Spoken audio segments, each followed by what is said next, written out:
Bismillahirrahmanirrahim. Alhamdulillahi rabbil alamin. Wa usalli wa sallim ala ashrafil anbiya'i wal mursalin wa ba'd. Menen Allah pasi që folëm për fatësinë emocionale me prindërit, pastaj folëm me fëmijët, me jetën bashkëtorë, me farefisin sot me lenë Allah xhel do flas me diçka rreth fatësisë emocionale me fqinjen apo me fqinjen. Allah xhel kur porositin Kur'an për sa i përket respektimit të tjerëve, i porositit disa shtresa shoqërore që besimtarit duhet me pas kujdes që të respektojë ata. Fillimisht Allah tha wa'budullaha wa la tushriku bihi shay'a wa bil walidayni ihsana. Allah tha adhurojeni Allahun dhe mos i përshkruani atij urtak, silluni mirë me prindërit. Wa bidhil kurba wal yatama wal masakin, po ashtu me farefisin, me të ngratin, me jetimin. Wal jari dhil kurba wal jari l junub, fqinjin i cili është i afërt dhe fqinjin i cili është i largët. Pastaj tha Allah wasahibi bil jam wa ibn as-sabil, po ashtu tha me shokun që e ke pranë dhe me udhëtarin. Këto shtresat që Allah i përmendi në Kur'an, pasi që përmendi që Allah duhet që të adhurohet, tregon qartë për vlerën e tyre, domethënien e tyre, rëndësinë e tyre, që ne ta kuptojmë më mirë, ti japim shumë rëndësi. Pse po e them këtë? Për shkak se shpeshherë ne vërejmë që gjitha këto që i ka përmend Allahu xhel librin e tij, ne ja na shkalojmë dhe nuk merremi me to. Përkundrazi na duken shumë gjëra të thjeshta ose gjëra të cilat ne kur flasim nuk është rregull diçka me ne atë që e flasim. Realisht problemi nuk qëndron te ne atë që e flasim. Problemi qëndron te ajo që ne çka e veprojmë. Prandaj nuk na vjen edhe mirë. Prandaj kur i trajtojmë këto tema, dikush ngushtohet, e dikush preket, e dikush thot pse mu trajtu këto tema, mirë po, këto tema është shumë e rëndësishme. Për shkak se janë për dishmërinë tonë, disa tema që i trajtojmë nganjëherë ndoshta a vije situata një herë 10 vite që trajtohet ose që ta zbatojmë, a këto i kemi për dishmëri. Dhe për këto do të qapim llogari dhe për këto do të kemi përgjegjësi dhe kemi për me dhënë atë llogarinë që e kemi marrë këtë përgjegjësi mbi supet e tona. Aisha radhiyallahu anha thot se pejgamberi sa më ka thënë Xhibrili vazhdoi të më porosisë në vazhdimsi, jo një herë, jo 2 herë, po në vazhdimsi më porositi për fqinjin tim ose për fqinjin e porositit që sillet mirë, derisa mendova që do të vije çështja që fqinjit të më trashëgoj. Deri aty i ka shku mendja pejgamberit sa atë shumë se e ka porosit Xhibrili pejgamberin Allahu që sillet mirë me fqinjen e tij. Ne fatkeqësisht kur e shohim realitetin tonë, vërejmë që kemi fatësi emocionale kundrejt fqinjve tonë. Sjellja jonë, trajtimi jonë i tyre, përbuzja e tyre, nënçmimi i tyre, sjellja jonë me ta, sa kujdesemi për ta, sa interesohemi për ta, sa i ngushtojmë ata ose sa festojmë bashkë me ta. E kështu me radhë. E shohim që thjesht ne jemi fqinj, mirë po sikurse me qenë të huaj që as nuk e njohim njëri me tjetrin. Kështu nuk ka qenë më herët. Fqinji ka pas një respekt veçantë, ka pas kujdes, e kanë përkrahur njëri tjetrin. Kurse sot as që intereson fare. Kur vjen vera, ti e shef e bën një dasëm 24 orë nuk e ndal muzikën, edhe pse të pengon për me flet, edhe pse nuk le rahat te shtëpia jote, edhe pse ta prish rahatin, ta prish qetësinë, nuk e ka problem. Pse se thotë unë kam gëzim, tamam gëzimi jot është për ty. Edhe unë gëzohem për gëzimin tan, ama atë që e bën nuk është rregull. Kjo tregon që kemi problem në kuptimin e termit fqinj, se çka do të thonë, te poshtë fatësi emocionale deri pa në këtë rast. Prej dukurive që ti përmendi shkurtimisht, për sa që nuk është temë gjatë, do ta shkurtoj. Për sa i përket dukurive të cilat aludojnë që kemi thatësi emocionale me fqinjet tonë, është mos të qenit bamirës ndaj fqinjve tonë. Bamirësia ndaj fqinjit është prej virtyteve më të larta. Madje fqinji i varfër ditën e kiametit do të kapet për fqinjen që është pasanik. Do të lidhet për të. Ashtu si qeni hadithin e pejgamberit që transmetonim një Omeri, ku thotë se pejgamberi ose e kam dëgjuar pejgamberin Allah duke thënë që sa fqinj të varfër do të lidhen për fqinjt e tyre të pasur ditën e kiametit. Dhe ka me thonaj, o Zot, ky fqinji im që unë kisha pasanik, ma mbylli derën. Edhe nuk ndihmoj, nuk përkraj. Dhe bamirësia e tij nuk erdhi deri te unë, po më privoj prej saj. E sa do të qenë? Nuk është numër pak, numri është shumë. Ibn Abbas i thot, e dëgjova pejgamberin sa duke thënë, lejse l-mu'minu alladhi yashba'u wa jaruhu ja'un. Tha nuk është besimtar me besimin e plot, ai që e ngop barkun e tij, kurse fqinji i tij qëndron i uritur. Po ashtu Ebu Dherr thot, që pejgamberi Allahut azza wa jall më tha, ja Ebu Dherr, o ti Ebu Dherr, tha nëse ti e përgatit një gjell, shto pak më tepër ujë, shto më tepër pak ujë dhe që të ketë për fqinjin tanë. Nëse fqinji ka nevojë më shumë, ose fqinji është i uritur, edhe ti ketë mjaftueshme për veten tënde, sasit mjaftueshme për veten dhe familjen tënde, atëherë shtoja edhe pak ujë asaj gjellit që edhe fqinji jot përfitoj prej saj dhe ti japësh edhe atij. Fisnik me të vërtetë është ai i cili e fisnikron fqinjen e tij sipas aftësive dhe mundësive dhe kufijve të tij. Qoftë edhe me një fjalë të mirë, nëse nuk ke mundësi më shumë, po fjalën e mirë e ke, edhe mundesh me vepruat. Apo Ebu Hurajra thot se pejgamberi sa ka thënë, men kana yu'minu billahi wal yawmil akhir falyukrim jarahu. Kush i beson Allahut dhe ditës së Kiametit le ta respekton fqinjen e tij, sipas hadithit tjetër, le të sillet mirë, le të jetë bamirës ndaj fqinjit të tij.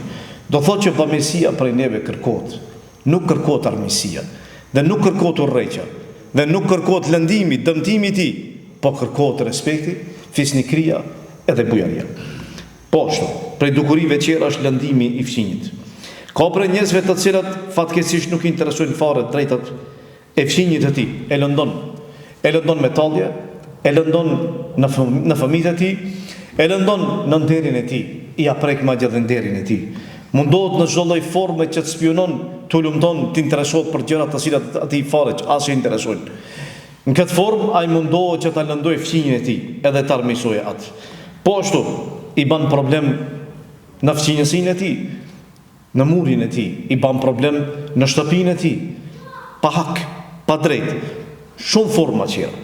Kurse Allah subhanahu thot, ja ayyuhalladhina amanu, la yaskhar qawmun min qawmin asa an yakunu khayran minhum. O ju besimtar, mos ta përqeshë një popull tjetër, sepse i përqeshuri mundet me qenë shumë më i mirë se sa ai që përqesh.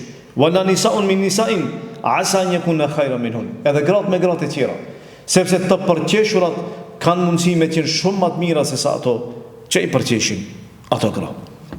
Kjo është Islami. Islami na mëson që mos tallemi, mos ta përbuzim asken, as për pozitën e tij, as për ngjyrën e lëkurës së tij, e as për shumë gjëra të cilat fatkeqësisht ne i bëjmë. Po në këtë rast është një pyetje te fqinji jon. Ebu Hurajra thot, pejgamberi sa më tha, wallahi la yu'minu, wallahi la yu'min, wallahi la yu'min. 3 herë, pasha Allahun tha nuk ka besu. Pasha Allahun nuk ka besu. Pasha Allahun nuk ka besu. Kush? Ja Rasulullah i tha ai i cili fqinji i tij nuk është i sigurt prej tij. Nëse fqinji jot nuk është i sigurt prej meje dhe prej teje, atëherë dije që imani jot është iman, besim i mangët. Nuk është besim i plot. Pse fqinji frigohet prej meje dhe prej teje? Si ka mundsi? Ai e di se kush je ti. Dhe ti në vazhdimsi e ngacmon, dhe vazhdimsi e provokon, dhe vazhdimsi e fyen, vazhdimsi ke problem me atë, me fëmijët e tij, me gratë e tij, e kështu me radhë.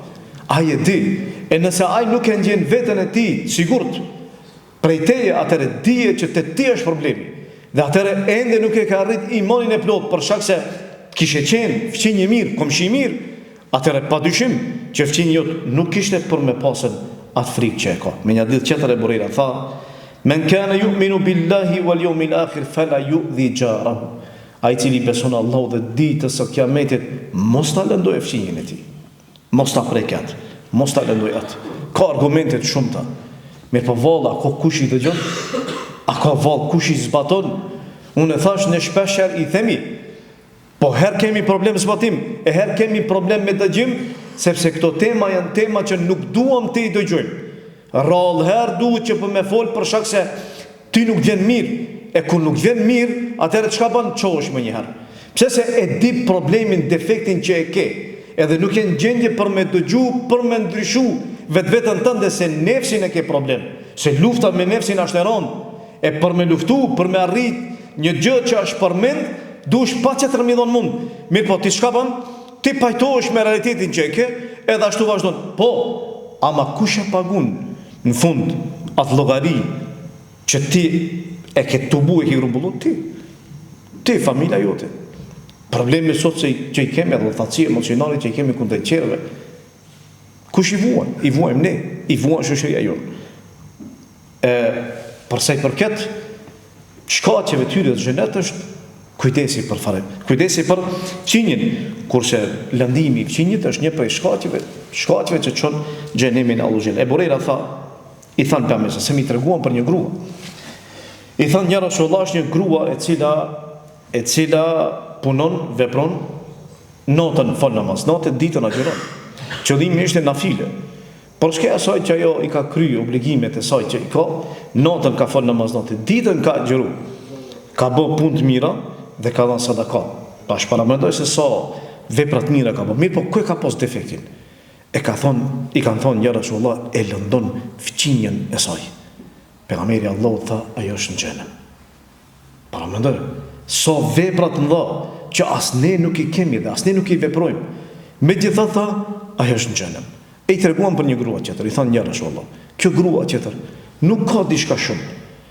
E kryen fazin, obligimet e saj, edhe çka mundet të jep prej sadakas. Edhe ka në hadith që ajo jep diçka prej një lloj gjathi i cili është i terrë, mi thot prej dhënve, atë ndoshta e ka pas çka që ka dhënë, s'ka pas mundësi më shumë. Çka i tha pemesesem? Tha ajo është prej banorëve të xhenetit. Pse? Për shkak se gjua e saj ka qenë për mbajtur. E nëse ti e lëndon fqinjen me gjuhë ose me gjymtyrët e tua, atëherë është problem i madh jot. Rrezikohet që të bie dhe gjunohu që të shtohet. Dhe ajo vepër ka mundësi më vonë që të bie shkak që ti shkosh rrugën e banorëve të xhenimit ose ajo çpije çoje deri ku deri në xhenimin Allahu na. Andaj duhet me pas kujdes. Nëse nuk ke mundësi për mi bë mirë, bara mos i bën keq. Mos i bën keq, nëse s'ke mundësi mi bë mirë. Nëse s'ke mundësi me qenë krahu i tij, për krahje e tij, mjafto me atë që mos i bën keq. E treta si dukuri është mos durimi me fqinjen. Normalisht ai që kërkohet prej neve është sabri. Sabri është zotëria e moralit. Me sabër te kalon shumë vështirësi, me sabër te kalon shumë probleme dhe shumë sfida. Andaj prej neve ai që kërkohet është durimi, është sabri. Nëse unë nuk e dëmtoj, nëse nuk e lëndoj fqinjen tim, po fqinjim është i tili keq i cili më lëndon, tash çka duhet me bë? A duhet edhe unë patjetër me marr mja kthy atij njëjtë, apo duhet unë me qëndru pak me bë sabër edhe sa te kaloj ky problem? Më e mira, ajo që preferohet, ajo që është për burrnis, është që ti me bë durim. Me mundu, me buci, me urtësi, me te kalu problemin i cili ekziston. Nëse ai ka shkaktuar problem. Për shkak se me sabër, me linë Allah ka mundësi me përfitu dhe zemrën ati. Dhe me sabër, ka mundësi me te kalu problemi, kurse me dhunë, me forcë, nuk ka mundësi për me vepru asgjë. Nuk ka mundësi. Dhuna, si edhe vesh dhunë. Nëse ti bash i dhunë shumë, edhe ai do të bën i dhunë shumë. Nëse ai është i dhunë shumë me ty, ti mundo me duru. Unë e di që është e rëndë. Unë jetoj edhe unë në këtë dunjë dhe në këtë shoqëri, unë e di se si jemi na. Megjithatë, ajo që tregon burrnin ton, edhe bujarin ton, dhe fisnikrin ton, dhe zemërxhancin ton është sabriu. Në këtë rast nëse ban sabër tamam, nëse edhe ti përdor dhunë atëherë kanë marrë problemet që zakonisht neve na vinë dhe shkaktojnë problem. Hasan al-Basri rahimahullah thoshte, nuk është prej fqinjësisë së mirë. Nuk është që ti ta përmbash veten që mos ta lëndosh. Po prej fqinjësisë së mirë është që ti kesh durim. Me fqinjin tanë kur ai ty do thotë lëndon. E në këtë rast kështu e kuptonin ata. Në këtë formë, këtë mënyrë. Me qëllim që me ta sqarosh qartë, me dije do thotë që kujdes. Nuk ka nevojë më prek me njëherë për diçka nëse kushia vepron. Nuk ka nevojë të çtosë me mor nga zemra sonte nëse kushia diçka vepron. Po është mundesh do thotë thjesht me bisedu me ta, me trajtu problemin edhe forma të ndryshme, siç e kanë trajtuar edhe baballarët e tonë më herët, që rrallë ka pas probleme midis kushive. Atëherë kanë qenë fuqi, kushit kanë qenë krah për çdo rast, kurse sot nuk i ke asnjë kulturë. Po ashtu, prej dukurive tjera është mos mësimi i fëmijëve për drejtat e fëmijëve. Fatkeqësisht ne sot fëmijët e tonë nuk i mësojmë që ta respektojnë veten, ta respektojnë prindin, ta respektojnë farefisin, ta respektojnë atë që e ke pranë te, që është qinje jotë këtë rast. Fëmijët e tonë sot nuk i dinë drejtat, nuk i njohin. Fëmijën e llogaritin sikur se një person i cili ka ardhur prej diku lart dhe nuk ka lidhje asgjë me ty, a moralisht i ke drejta ndaj tij. E drejtat ndaj fëmijit janë shumë, prej tyre është dhënia e selamit. Prej tyre është përshëndetja e tij, prej drejtave është bamirësia ndaj tij, prej drejtave është gushlimi i tij kur ka rast gushlimi, gëzimi i tij ose bashkangjitja në gëzimin e tij kur ka gëzim për krahën e tij materialisht, nëse ka nevojë, interesi për të, interesimi realisht për të. Interesimi, kujdesi se si e ka gjenjen, ku është, se e ka hollinaj, e shumë tjera. Nëse ti ja mëson fëmijës këto drejta, fëmija jo ndryshe do qetë. A jo vetëm se kushi, po ka me të respektu dhe ty ma tepër si prim. Për shkak se ti e ke eduku, i ke dhon vlera ati. Nuk i ke dhon vese, nuk i ke mësu, mi thonë obirim, nesër nëse fqinje e bënd, ti kreja 2 fish. Nëse fqinje për i noti tale, makinën të vendjot ti për i noti, kreja, vendoja makinën për i noti atina. Diku qëtër që ati idhem, nëse ajtë ka nga smu, edhe ti nga smuje, po edhe fëmina ti nga smuje. Apo, këto janë fjallët e tona, që ne edukojmë këtë formë, mos prit nesër pastaj fëmija jotë të ndryshojë, mos prit që ai nesër ka me të respektu dhe ty, për shkak se edukatën që e ka marrë është edukatë e keqe dhe edukatë e pavlerë. Po ashtu, prej dukurive qera është mos dhënia e mjaftueshme e dhuratave mes fëmijëve. Shpeshet nëse ndodhin do thotë mos marrëveshje ose mos pajtime mes fëmijëve, edhe mund që të vjetë deri ajo, normalisht, për shkak se fëmijësia është e tillë që nganjëherë mundet, nganjëherë fëmijët binë sebeb. Për këtë arsye dhe nuk preferohet familja me qenë afër nganjëherë. Për shkak se bie shkak një fëmijë mundet me pas problem midis familjes. Kalon prej te fëmia, kalon te familja, edhe pse e ke fëmijë, se kur e ke më të afërt, edhe ke farefis, atëherë i ke 2 drejta ndaj tij. Edhe e ke drejtën e fëmijësisë, po e ke edhe drejtën që është familjarit.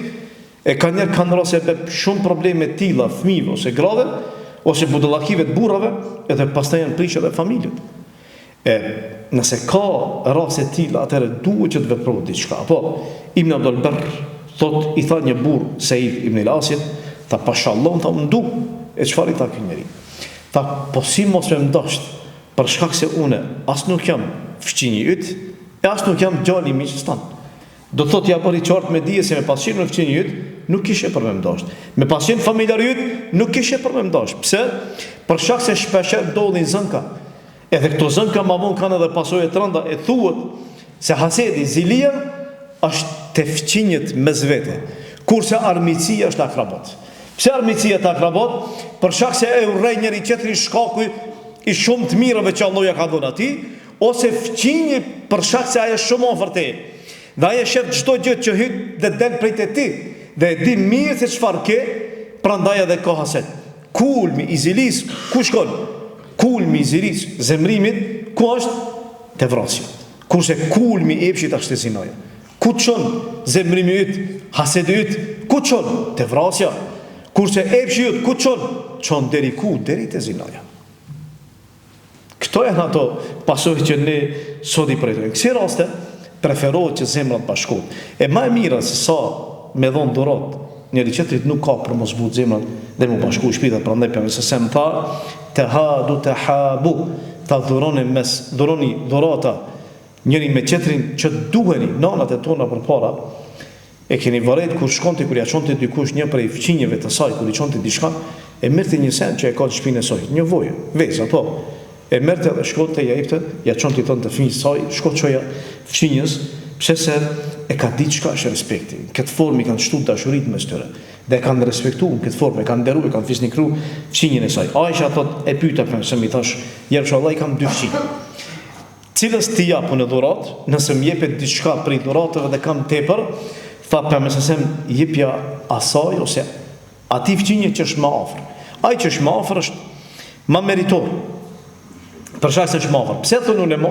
Ku qëndron hikmeti këtu? Qëndron hikmeti këtu për shkak se në këtë rast fëmijë i cili është më afër e di mirë se çka keti në shtëpi dhe e di mirë se çka kalon pranë shtëpisë tënde dhe çfarë hyn në shtëpinë tënde. Në këtë rast preferohet për mi dhon atij që e ka më afër. Kush është fëmijë, sa llogaritë fëmijësi, Disa prej ulemave kanë përmend që 40 shtëpi para teje, 40 shtëpi pas teje, 40 shtëpi në gjatën tënde dhe 40 shtëpi në majtën tënde, këta i ke fqin. Këta llogaritën fqin. 40 shtëpi para, pas 40 shtëpi gjatë edhe 40 shtëpi në majtë, ashtu siç ka thonë edhe Hasan el Basri. Përmes se më tha e gjibu da'i, tha përgjigju ftesës atij që të fton, qoftë për dasëm apo qoftë diçka tjetër ku është pyetje ushqimi, dhe mos e kthe dhuratën. Dhuratën jepe, edhe mos e kthe. Nuk është mirë, nuk është prej etikës fqinjit për me refuzu dhuratën e fqinjit që aja jep. Nuk është prej edukatës, nuk është prej virtyteve të mira, edhe nuk është prej moralit. Nëse fqinji jot vjen edhe mundohet mi përmirësu raportin me ty, dhe ta zbutse situatën dhe ta zbutse zemrën tënde, dhe dhuron diçka, mos e refuzo. Për shkak se nuk është prej traditës profetike, dhe nuk është rrugë e mirë, dhe nuk është prej udhëzimit të tij. Përmes se nuk e ka refuzu dhuratën kur ja kanë dhënë atij. Poshtë, prej dukurive tjera është në ndërsimi i dhuratës që jep fqinji për fqinji dhe përbuzja e asaj dhurate. Dikush normalisht nuk i ka kushtet e mira dhe nuk i ka mundësitë e mira, po e jep atë që e posedon dhe që e ka. Siç e përmenda që e kanë vepruar nënat e tona më herët, të cilët nuk kanë pas diçka, po një moll, një pemë, një vezë e ka marrë e ka çu, do thotë te tjetër, po e ka gëzu. Për shkak se pyetja është respekti, nuk është pyetje këtu dhuratë shumë. Përmes se me pranon ta që ishte pak, sikurse që pranon ta që ishte shumë, përmes se e pranon ta që është pa vlerë, sikurse që e pranon ta atë që është me vlerë. E Burera thotë që përmes se kur thirrej, kur ftohej për me hangër shpatull, ose për me hangër kërcim e delës, pranon të ftesën. Dhe nëse i dhuroj shpatulla e delës ose kërci i delës, e pranon të. Pavarësisht asaj se këto dyja dallojnë njëra me tjetrën. E para, është shumë e vlefshme, për shkak se pejgamberi e ka dashur, e ka pëlqyer shpatullën. Kurse kërci është i pavlerë, megjithatë pejgamberi nuk e ka përbuz dhe nuk e ka ndërsuar nëse dikush është mundu me ofru diçka. Pejgamberi tha o ju gratë e muslimanëve, tha mos ta përbuzë fqinja dhuratën për fqinjen e saj. Tha qoftë ajo edhe thundra e delës. Nëse ti e ke një dhuratë për me dhënë dikujt, po te ti në sytë e tu duket e vogël, në nuk duket me vlerë, mirë po për dikësh respekt është nder, mos e ndërso, po jepja asaj. Pavarësisht se ty duket e vogël, dhe pavarësisht se ti mendon që ajo nuk do të kryejë punë, megjithatë një e mirë, qoftë edhe e vogël, po ka efekt, sepse bereqeti fundit vjen prej Allahut. Prandaj Allah tha femen ya'mal mithqala dharratin khayran yara, kush e bën një vepër të mirë, qoftë edhe sa një thërmi, do ta shohë atë ditën e Kiametit. E sa do që është e vogël, mos e ndërson. Sepse për ty ndoshta është e vogël, mirë po për dikë tjetër është shumë me vlerë, e mos e ndërson. Nëse ty duket e vogël, pavarësisht asaj, jepe atë që e ke. Nuk kërko prej te mi dhon diçka që ti nuk mundesh për me arrit. Bujaria nuk është diçka që jep ti atë që nuk e posedon, po bujaria është ajo që ti e posedon dhe çat që e posedon e ke çata e jep. Kjo është bujari. Kjo është për bujarisë. Përmes se më tha vot të kunar walau bi shiqqi tamr. Tha keni frikë zjarmin e xhenemit, qoftë edhe me një gjysmë hurm, jep sadaka. Edhe nëse i ke 10 denar, mos e ndërso. Edhe nëse i ke 5 denar, mos e ndërso. Shpeshherë ne ngushtojmë, i ke 5 dinar, thot ngusht nuk po kam për me dhon, i vjen marrë, thot ndoshta thot prekët. Jo, jepe 5 dinar për ty janë sadaka, rrjedhse e cila vazhdon, sadaka e cila ndoshta ditën e Kiametit bie shkak që të shpotosh. Kjo është me rëndësi. Kujdesu për të mirë të tuan, vazhdimsi, edhe mundohu që ato t'i arrish, mos i përbuz dhe mos e përbuz një të mirë që Allahu ta ka dhënë, se ndoshta tjetri nuk e ka, edhe atë që ti e posedon, dhe ti e ndërson. Këto ishin shkurtimisht për sa i përket fatësisë emocionale dhe dukurive që aludojnë në temë me fqinjen, lutë Allahu subhanahu që Allahu gjendjen tonë të e përmirëson dhe lutë Allahun që raportet tona me fqinjtë tonë Allahu të i përmirëson dhe të na përmirëson neve dhe fqinjat e tonë dhe të jepni sipas asaj rruge që do Allahu te ka qenë i kënaqur ose është i kënaqur Allahu subhanahu me te. Aqulu qawli hadha wa astaghfirullaha li wa lakum walhamdulillahi rabbil alamin.